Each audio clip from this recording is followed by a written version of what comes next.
Hi, in the second part of the video of the soil, I would like to take you through some of the features that is expected to be kept in mind. I am assuming that you have read about them. I'm just trying to remind you of the basic trivial and trivia about the soil, and I'm sure you can quickly get everything freshened up in your mind in this process. And that's what is the aim of this AMP Up series videos that we have got for the preliminary examination. Here we have got almost all Indian soil, one fact I'd like to share, is deficient in nitrogen and humus, except for some northeastern and high altitude forest region, which is where we do not have deficiency of humus. Alluvial soil is sandy in Punjab and loamy in Bihar and in UP, and clay in the Bengal Delta region that we have got. Laterite is a result of in situ process of alluvial is the result of ex situ process. Like, I mean, they get formed somewhere and then get transported from there. Tea and coffee love iron and acidic soil, but hate standing water. Fast drainage is absolutely required in tea and coffee soil. Another fact that we have got, tobacco grows in alluvial soil. Bihar, UP, one can expect that. And black soil, like in Andhra Pradesh, Gujarat region. Virginia, high quality is in black soil of Andhra Pradesh. That's where we have got tobacco growing. Rubber can grow in acidic soil. Wheat, maize, and sugarcane is best near 7 pH that we have got, nearly balanced neutral that we have got. Barley and cotton is best is more than 7. That is when they lose their neutral status and they start becoming basic, so to say. Then we have got cation exchange capacity, CEC, that is positively charged ions that we have got. Capacity of soil to hold positive ions, so to say, like Ca, Mg, and K, etc. And the clay and humus has high CEC due to negative electrical charges on them. So this is one fact I'd like to keep in mind. Another fact that I'd like to share with you is SBC, soil buffering capacity. Capacity to resist changes in the pH is called as soil buffering capacity. Clay and PT have very high SBC, and sandy soil has got very low. And with fertilizer, of course, they can change the pH that one can imagine. Redox, REDOX, redox potential, reduction oxidation potential that we have got. That is a chemical reaction where electron is transformed. One gets oxidized, that is loses electron that we have got, and other is reduced, that is gain electrons that we have got, and that is happening simultaneously, one would imagine. So redox potential that we have got, oxidation and loss of productivity of soil, like waterlogging soil, the soil becomes poor for many crops that we have got. There's a word called wilting point in soil. Water held above wilting point is available for the roots to absorb.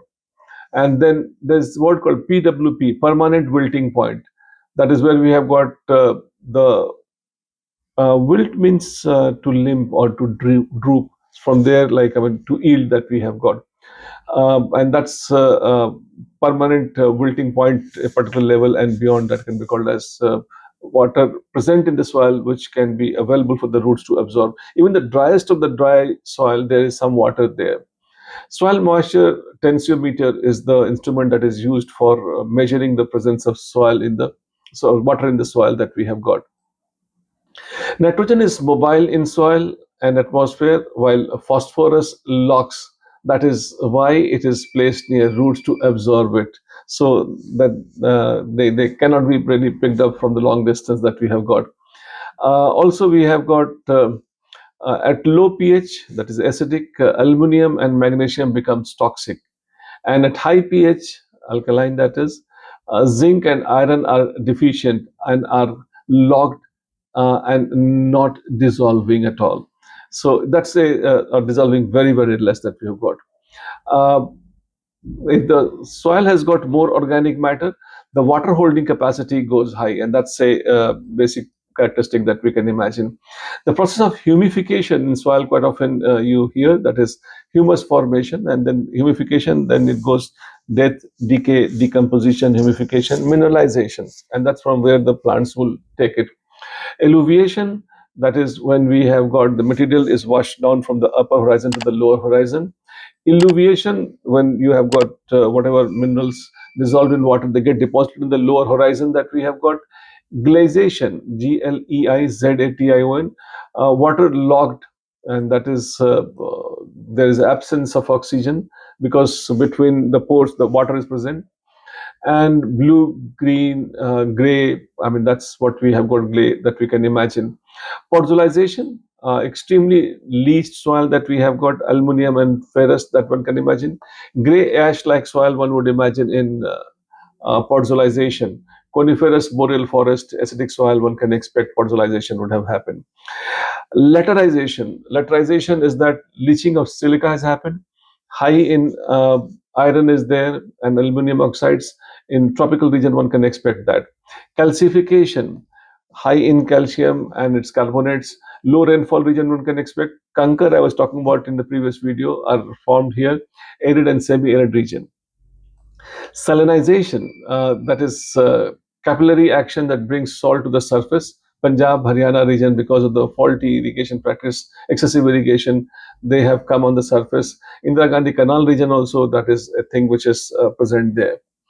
Then we have got acidification, that is when the acid concentration in the soil increases. Acidification, that's very, very easy to keep in mind. And there's a word called nutrient fatigue. That's the word they use. When in Indo-Gangetic plain that we have got lots of NPK consumption, which is ideally supposed to be 4 is to 2 is to 1, is actually, the last figure I checked up was 7.7 is to 3.1 is to 1. That's called as nutrient fatigue. That means more and more that you add doesn't mean that the productivity would increase in that process that we have. And we have got for alkaline, saline, one adds gypsum in the soil for regaining the productivity. For acidic soil, lime is used, CaCO3 is used. Zinc is the micronutrient that is deficient in most of the soil of India. I would normally expect that about 40% of the soil in India, they are deficient in zinc. We also have got SOC, soil organic carbon. Soil organic carbon is an important ingredient that one can expect, and then one hopes that is more than 1% that we have expectation, but then that's ideal. But in our country, for most of the places, it is under or less than 0.3%. And that is why carbon sequestration is being focused a lot in 2026. So one would imagine that these are the few terms, phrases, keywords that they were in news. And I think additionally you can pick up soil health card. I'm sure you have read about that. PM Pranam. Uh, then we have got PKVY, Paramparagatwala, NMSA, and also I would expect that we would have a word called bond challenge. Look for it unless you know it already. What is that bond challenge that we have got? Anyway, these were a few of the facts that I thought that I would quickly remind you so that they become fresh. And then if there's anything that you did not know about the ones that I mentioned to you, time enough that you have in your hand to go back and have that checked. But do not be ambitious to read everything that I talked about. They were just to help you quickly revise and make good use of the time that you have got at disposal. Get back to your task now, as I always say, and I see you in the next video.